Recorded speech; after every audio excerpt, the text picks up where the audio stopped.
Assalamualaikum warahmatullahi wabarakatuh. Perkenalkan, kami dari kelompok 8 mata kuliah statistika. Di sini kami akan memberikan video edukasi mengenai bab data analisis deret berkala.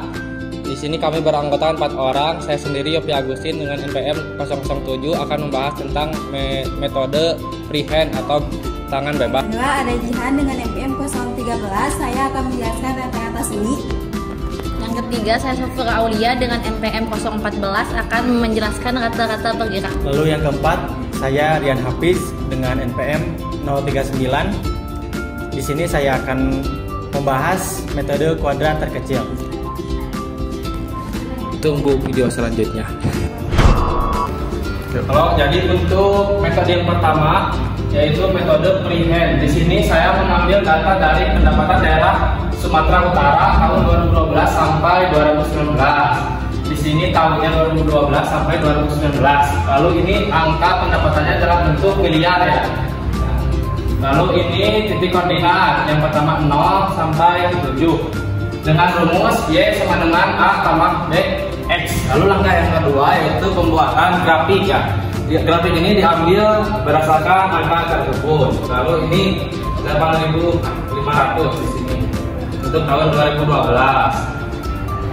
Setelah grafik dibuat, jadi buat titik-titik sesuai dengan angkanya. Lalu kita ambil dari titik koordinat 0 sampai ke 7.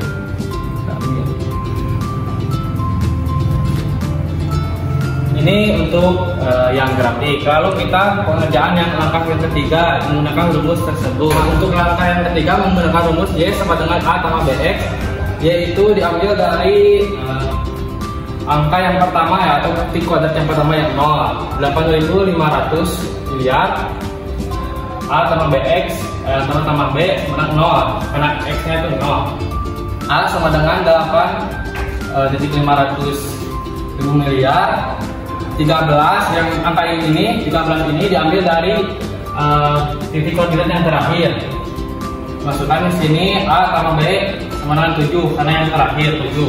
Lalu 13.079,00 sama dengan 8.500 miliar ditambah 7B 8 dikurangi jumlah yang koordinat ke-7 itu dikurangi koordinat yang ke-0 yang pertama dengan total 4,579.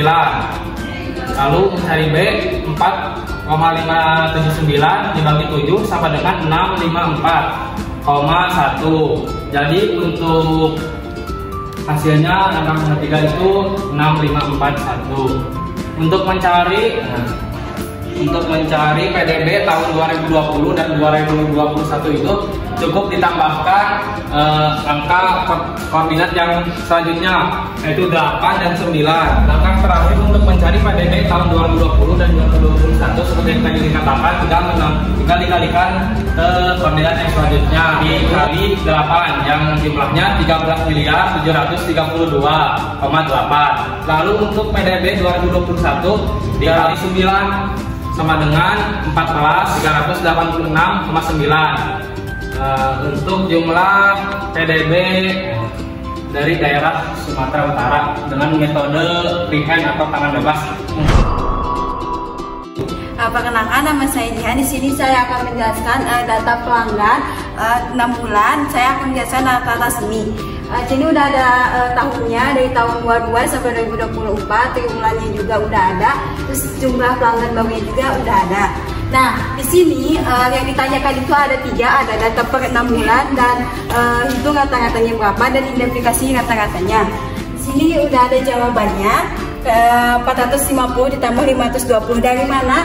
Dari sini. Jadi cara menghitung per 6 bulannya itu adalah tahun kedua 1 sama kedua ditambahi lalu dibagi 2 sama dengan 950 dibagi 2 jadi 485. Selanjutnya yang di bawah juga sama, berarti selanjutnya dari 580 ditambah 610 dibagi 2 sama dengan 1190 dibagi 2 jadi 592. Kemudian yang selanjutnya juga sama, jadi ditambah 2 ditambah yang atas sama bawah lalu dibagi 2 hasilnya jadi 715. Ini 820 itu didapat dari sini ditambah 890 dibagi 2 sama dengan 1710 dibagi 2 jadi 855. Begitu juga yang selanjutnya tinggal dibagi 2 ditambah dan dibagi 2 ada segini. Kemudian kita hitung rata-ratanya 2022 tahun 1 itu jadi hasilnya 485. Tahun 22 periode kedua ada 592, 23 periode 1 ada 715, 23 periode kedua ada 855, periode ke tahun 24 periode 1 ada 985, 24 periode kedua ada 1125. Itu tuh dari mana? Dari hasil yang tadi penambahan ini. Jadi identifikasi rata-ratanya itu adalah ada 485, 595, 715, ada 855, 9855 dan 1125. Dari mana? Dari penjumlahan tadi. Sekian.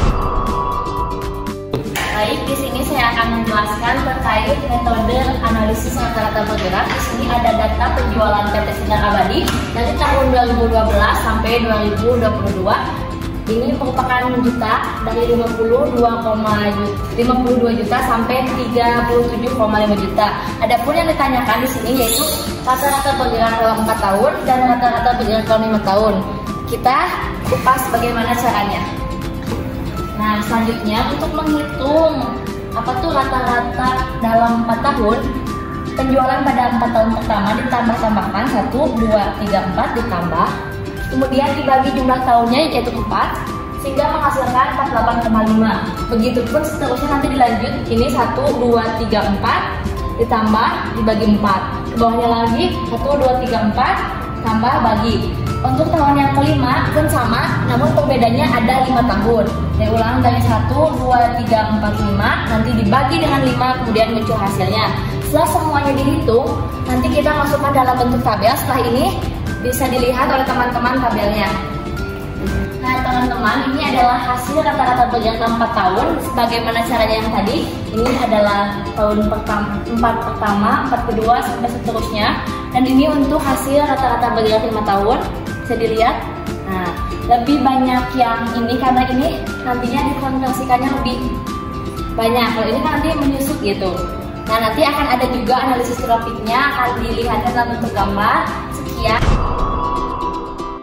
Oke, nama saya Rian Hafid. Di sini saya akan menjelaskan metode kuadrat terkecil. Jadi yang pertama, kita menyajikan data nilai perusahaan. Contoh soalnya dari tahun 2015 sampai tahun 2021. Data. Lalu untuk langkah kedua, kita di sini menentukan nilai X, yang mana kalau kita pakai metode kuadrat terkecil, kita butuh nilai X yang simetris. Jadi kita menjadikan tahun tengah 2018 sebagai X.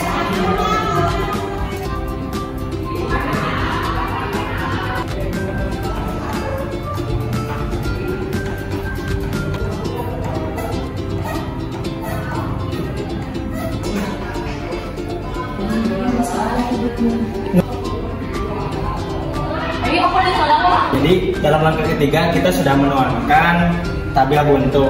Lalu kita tinggal menghitung jumlahnya.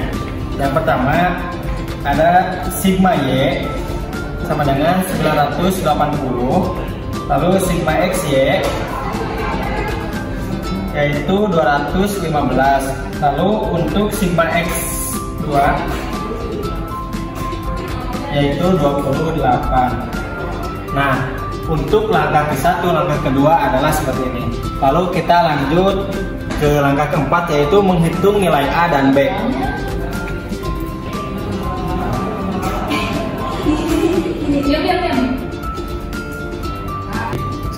Jadi dalam langkah keempat ini kita menghitung nilai A dan B, yang mana sigma Y sama dengan N sama dengan 980 dibagi 7 yaitu 140. Lalu untuk nilai B yaitu 7,68 dengan cara penghitungan sigma XY dibagi sigma XY. Lalu hasilnya adalah 215 dibagi 28 sama dengan 7,68. Lalu sehabis dari langkah 4 ini kita masuk ke langkah kelima, yaitu menyusun persamaan tren. Yang mana sekarang tuh kita membuat persamaan tren linear.